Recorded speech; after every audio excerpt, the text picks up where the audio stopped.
আমি রেসিপিটা এইভাবে বানিয়েছি, তোমরা বাড়ি থেকে একবার এইভাবে বানিয়ে ট্রাই করে দেখবে, খুব ভালো লাগবে খেতে। দেখতে কত সুন্দর লাগতেছে কালারটাকে।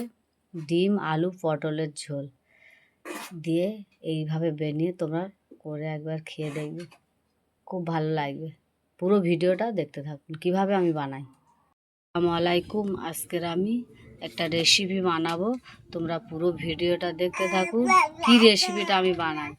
প্রথমে মশলাটা নিয়েছি আদা রসুন, সাদা সর্ষে, কালো সর্ষে, পোস্ত, কাঁচা লঙ্কা, টমেটো, আরও এর সাথে কিছু মশলা আমি অ্যাড করব।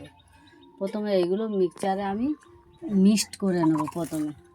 প্রথমে আমি মিক্সড করে নেব এগুলো। টমেটো মিক্সড করবো না, টমেটোটা পরে দেবো। এটা আমি প্রথমে সব ঢেলে নেব।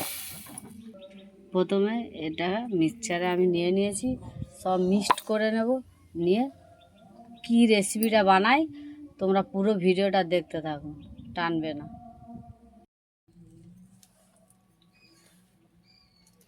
প্রথমে আমি কড়াটা গরম হয়ে গেছে, কড়ায় দিয়ে দেবো তেল।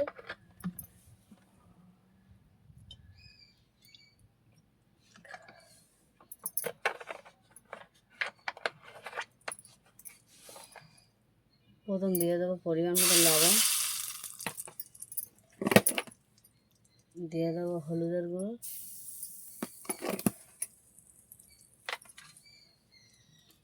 সব ডিমগুলো আমি দিয়ে দেবো।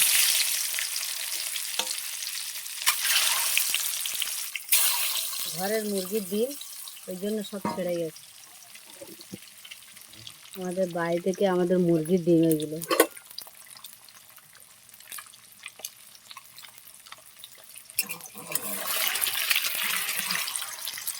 সব ডিমগুলো আমি লাল লাল করে ভেজে নেব।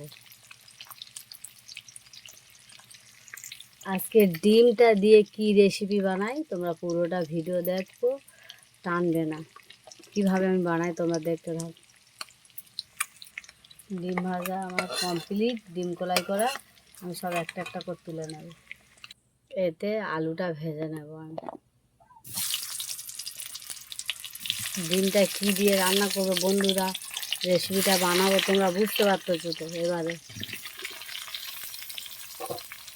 প্রথমে আলুটাকে আমি লাল লাল করে ভেজে নেব। ওই ডিমের তেলে আমি আলুটা ভেজে নেব। এতে দিয়ে দেবো হলুদের গুঁড়ো আর লবণ।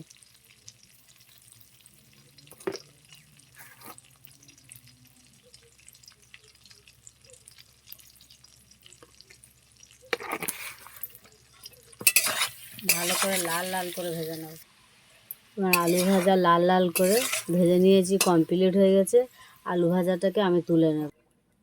ওই আলু ভাজার তেলে আমি পটলটা দিয়ে দেবো।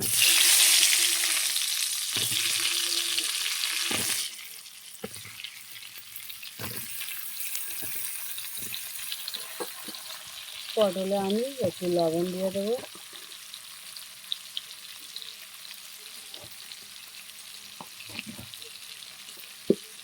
একটু হলুদের গুঁড়ো দিয়ে দেবো,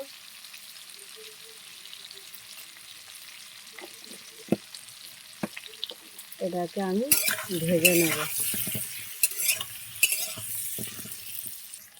আমার পটল ভাজা কমপ্লিট। এটাকে আমি সবগুলো তুলে নেব। এই তেলে আমি একটু তেল দিয়ে দেবো।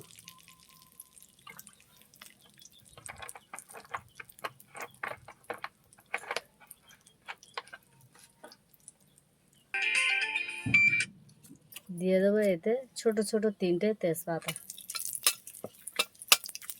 তারপরে দিয়ে দেবো পেঁয়াজটাকে লাল লাল করে আমি ভেজে নেব।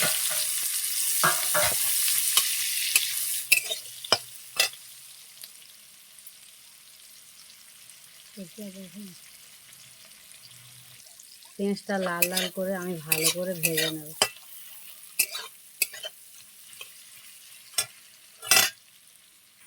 এতে যে আগে থেকে যে মশলাটা করে রেখেছেন ওটা দিয়ে দেবো।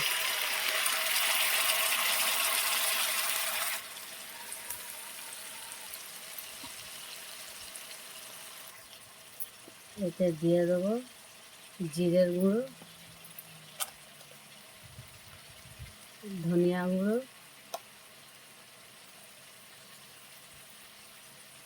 লঙ্কার গুঁড়ো। কাঁচা লঙ্কা দিয়েছিলাম বলে গুঁড়ো লঙ্কাটা কম করে দিচ্ছি। হলুদের গুঁড়ো,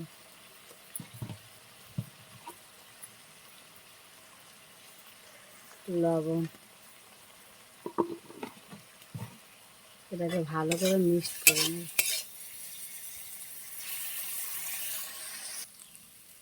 মশলা করছিলাম মিক্সচারে, মশলা ধোয়া পানিটা দিয়ে দেবো। এই পানিটা মরে গেলে তেলে মশলার গায়ে থেকে তেলটা ছেড়ে যাবে, তখন আমি আনাজটা দিয়ে দেবো। এতে আমি তেলের গায়ে থেকে মশলাটা ছেড়ে গিয়েছে, এতে আমি দিয়ে দেবো আলু।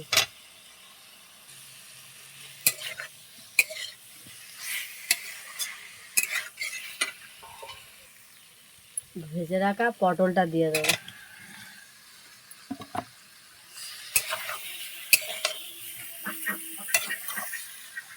ভালো করে আমি এটাকে কষিয়ে নেব। দিয়ে দেবো এই প্লেটে আলু ভেজে পটল ভেজে রেখেছিলাম, এই প্লেট ধোয়া পানিটা দিয়ে দেবো। এবার ডিমটা দিয়ে ঢাকনাটা দিয়ে দেবো। ডিম দিয়ে দিয়েছি, ঢাকনাটা দিয়ে দেবো। অনেকক্ষণ থেকে আমি কষিয়েছি, এবার ঢাকনাটা দিয়ে দিয়েছি। তোমরা ভিডিওটা পুরো দেখতে থাকো। দিয়ে দেবো টমেটো কুচি,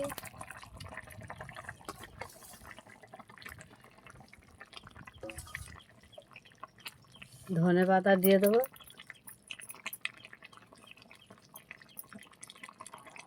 ধনে পাতাটা অল্প ছিল তাই অল্প দিলাম, তোমাদের থাকলে তোমরা বেশি দেবে। আমাদের এখানটা থেকে বাজার অনেক দূর, অল্প ছিল বলে ধনে পাতাটা অল্প দিয়েছি। তোমরা পারলে বেশিও দিতে পারো। আমার রেসিপিটা হয়ে গেছে। এটা আমি জিরের গুঁড়ো ছড়িয়ে দেবো। জিরের গুঁড়ো ছড়িয়ে দেবো। কত সুন্দর কালার এসছে। আমি ঢাকনা দিয়ে রেখে দেবো। আমার রেসিপিটা কমপ্লিট। এবার আমি চুলো থেকে লেবিয়ে নেব। আমার রেসিপিটা কমপ্লিট। কত সুন্দর কালার হয়েছে দেখুন বন্ধুরা, খেতেও খুব সুন্দর লাগবে।